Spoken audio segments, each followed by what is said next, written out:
na nun lang nangyari na ang chairman ng CHED ang bumisita sa amin dito para alamin ang kalagayan ng aming mga mag-aaral. Isang patunay na sa bagong Pilipinas, ang serbisyo ng pamahalaan ay nakarating sa anumang sulok ng bansa. Mabuhay ang bagong Pilipinas, mabuhay tayong lahat.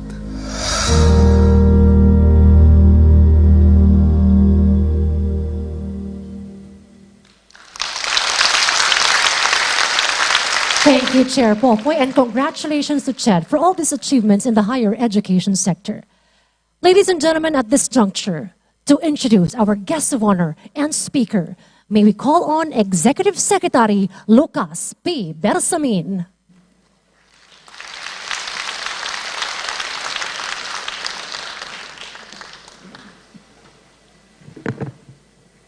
Ladies and gentlemen, the President of the Republic of the Philippines, His Excellency Ferdinand R. Marcos Jr.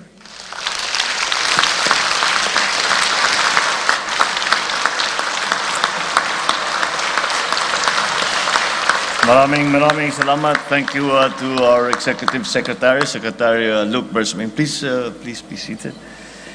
Our Chairman, Chairman Popoy de Vera, the Chairman of the Senate Committee on Higher Technical and Vocational Education, Senator Chis Escudero, the Chairman of the House Committee on Higher and Technical Education, Congressman Mark Go, the officials and staff of CHED, who we are celebrating today, the officials and faculty members of all the state universities and colleges, all the SUCs, and the higher education institutions who are present with us, my fellow workers in government, distinguished guests, ladies and gentlemen, good afternoon. It is with delight that I join all of you today in this summit, where gains that will be recognized and challenges will be assessed.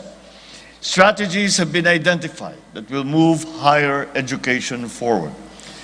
The National Higher Education Day Summit is the first of its kind to be held in our country, so we can collaborate with our higher educational institutions and other stakeholders to assess and to steer the direction of higher education in the Philippines. I do hope that this summit has given its participants a commanding and unobstructed view of our educational landscape. Whatever the outputs of the summit are, I hope they will cascade down to campuses and to classrooms as a force of good, as a force of innovation, and methods to move our educational standards forward and upward. No challenge demands greater attention than this. This is the highest priority. I have stated it before, but I will state it again, that as far as my view of government service is concerned, the most important service that government must provide to its people is a good education. No country can prosper without a good educational background. Even if we take it down to the individual level, individuals cannot prosper without a good education. And of course, together with all the stakeholders, both on the public side and the private side, once again, training, education holds the key. As of December 2023, 81 Philippine higher educational institutions have been included in various world university rankings, a significant increase from the 52 that were included in July 2023. However, we must acknowledge that in the recent Times Higher Education 2024 Asia University rankings, unfortunately, no Philippine university has reached top 100, with the country's top schools either dropping or maintaining their rankings. This just goes to show that much work is still to be done. We must pursue a comprehensive and all-encompassing strategy that will turn this trend around. The state of our education today shapes the future of the nation. The battle to win the future is waged in today's schools, where we should arm our young men and women with the right skills to not only survive, but to thrive in a rapidly changing world that does not wait for anyone. Giving the youth the right competencies and skills and training is the only way for them to prevail and to prosper in this highly competitive world. Our greatest obligation to them is to mold them into critical thinkers, into problem solvers, into visionaries, wielding the skills that will allow them to succeed in the future. Without an educated workforce that will implement them, any national economic blueprint will remain simply as that, blueprints. We will not have the means or the capacity or the labor force to be able to make those plans reality. Without skilled manpower who will run them, industries will grind to a halt. Social services will cease to function. Without a national pool of talent who can master new technologies and adjust quickly to tectonic changes, the country will be perpetually catching up, left behind by other societies whose educational systems have been made more adept. And that is why improving higher education and making it responsive to the present and future needs of society is front and center of this administration's national development agenda. The success of many of our plans for the country depend heavily on the availability of a strong, resilient, and skilled human resource to drive the nation forward. Allow me to share you my fundamental beliefs on the matter. One, higher education is too important a mission to be left to government alone. As with all the important developments, all the important plans that we put together, we cannot say that it is only government's responsibility. But we should also allow private parties to participate and not shove private parties to the sidelines. Nor should it be that the cause of their diminution or their demise. When it comes to educating our youth, government and private schools are not competitors, but must be regarded as equal partners. And as such, government should ensure their viability, treat them as strategic assets whose existence is guaranteed by nurturing policies and support. Of all state expenditure, education delivers the best dividends. This administration remains committed to the continuing provision of a free tertiary education in public universities and colleges for qualified students as provided under the Universal Access to Quality Tertiary Education Act. We have allocated close to 134 billion pesos for our state and local universities and colleges this year, so that more students can receive free tertiary education and more families will be eased of the burden of having to pay for college. We know that whatever is spent on education, we should never regard as an expenditure. It is an investment. It is an investment. It is an investment in our people. It is an investment in our country. It is an investment in our future. Third, mandates must be attached to merits. Democratizing access to education should not lead to the lowering of academic standards. Scholastic yardsticks are not movable goalposts, which we change every year to improve our numbers. These must be regarded as firm benchmarks that are resistant to the pressures that seek to undercut the quality of that education. We must hold ourselves, our students, the entire system to a high standard. And it is the only way that we will succeed in this fast-moving, changing world. Fourth, there are ways of solving educational problems other than just throwing money at the problem. Certainly, we could not say that appropriations will always solve the problem. Cash is not always a cure. Even funding does not automatically guarantee that we will get our desired outcome. A solution, if intrinsically bad, does not become effective because it has become funded. I hope you take the above points into consideration. The last thing we need now is a set of new talking points that we rehash once again what we have learned a long time ago. Besides, what we have learned a long time ago is actually no longer relevant. We have seen the changes in the requirements of the new global post-pandemic economy. And for us to be able to participate successfully in that new global economy, we must have a skilled workforce. And that will depend upon their training and their education. I would rather that consensus forged in this summit be incorporated in the proposed budget for CHED and SUCs for 2025, because only then can ideas be translated into reality. So as we look further to the horizon in our higher educational sector, I hope this summit will yield answers and solutions to the challenges and opportunities that we now face in our higher educational sector.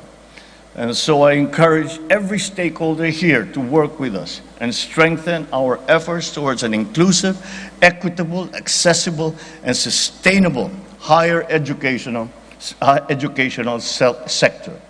Let us mold a new generation of critical thinkers, problem solvers, visionaries, who will realize our aspirations for a new Philippines, a bagong Pilipinas, to bring us to a future of growth, opportunity, and prosperity. In my view, it is the only way that our country will succeed. It is the only way that we will be an active participant in not only the economy of the world, but in all as a citizen of the world community, that this country will succeed. So with this, I trust that the men and women of CHED, led by Chairperson Popoy de Vera, will lead us forward and continue their trustworthy and unwavering service for the benefits of our students and the entire country. I wish you all a fruitful and engaging summit, and I once again pledge the total and complete support of this administration for all that you endeavor to do for higher education to improve the quality that we are providing for our students and for our workforce. Thank you very much, and good afternoon. Thank you very much, Mr. President, for your encouraging message, and thank you for your support to the higher education sector.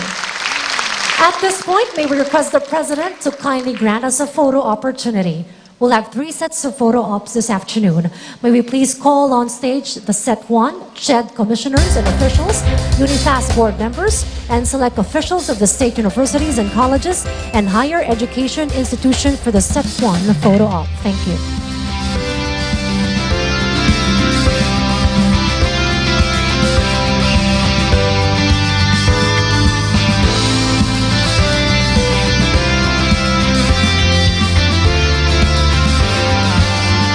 Kindly get ready, set 2, CHED Central Office and Regional Directors. Kindly stand by, please. Thank you.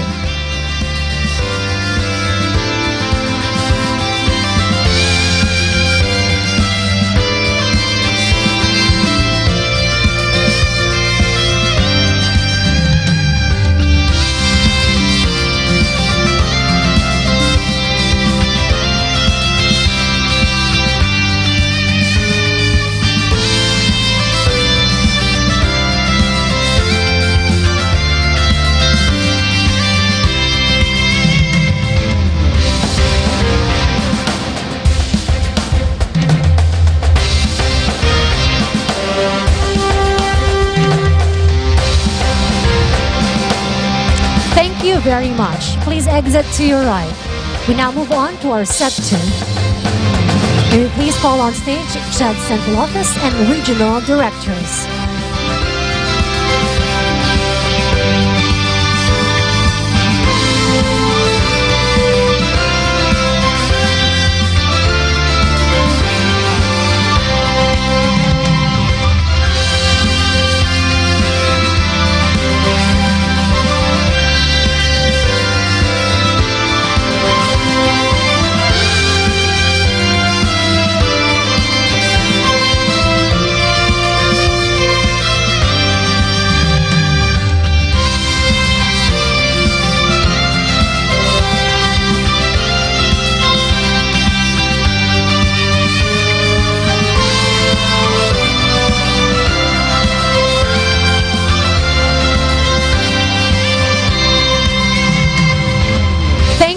much. You may exit to your right.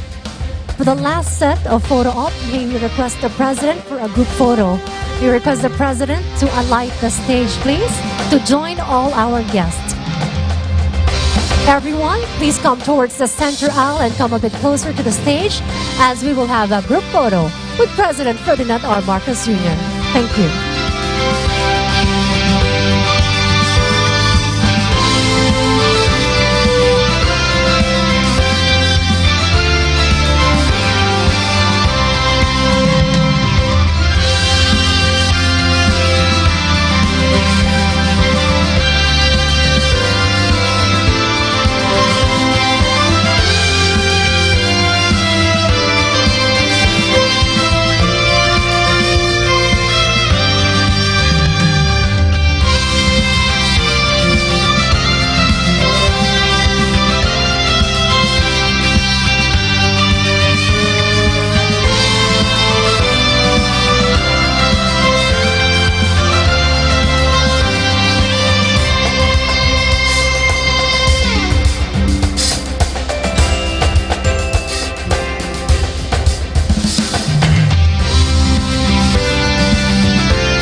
Let's have our group photo with the President in 3, 2, 1. Smile to the camera, please.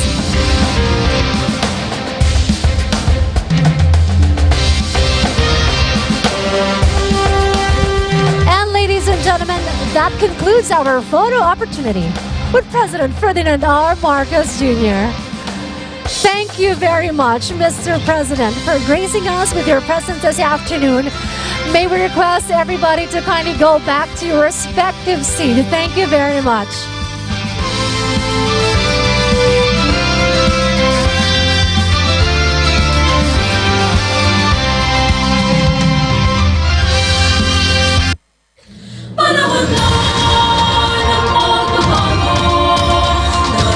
Once again, ladies and gentlemen, the President of the Republic of the Philippines, His Excellency, President Ferdinand R. Marcos Jr.